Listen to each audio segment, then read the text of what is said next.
మీకు ఈ విషయం తెలుసా? మన డైలీ లైఫ్లో చూస్తే metals like gold, silver, aluminium, nickel, crude oil ఇలాంటి అసెట్స్లో ట్రేడ్ చేయొచ్చు. ఎస్, మీరు విన్నది నిజమే. ఈ పర్టికులర్ అసెట్స్లో ట్రేడ్ చేయడాన్ని మనం కమోడిటీ ట్రేడింగ్ అని చెప్పని అంటాం.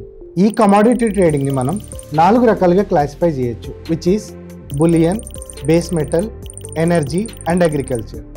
బులియన్లో మనం గోల్డ్, సిల్వర్ లాంటి మెటల్స్లో ట్రేడ్ చేసే ఆపర్చునిటీ ఉంటుంది.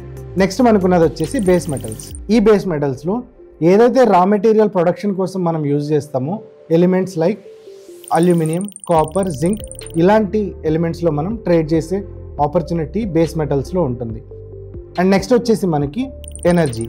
ఈ ఎనర్జీ సెగ్మెంట్లో మనం క్రూడ్ ఆయిల్, న్యాచురల్ గ్యాస్ లాంటి అసెట్స్లో ట్రేడ్ చేసే ఆపర్చునిటీ ఉంటుంది ఇంధనం.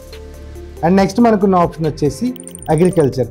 ఈ అగ్రికల్చర్లో మనం crude palm oil, soybean, cotton ఇలాంటి అసెట్స్లో ట్రేడ్ చేసే ఆపర్చునిటీ మనకు ఉంటుంది.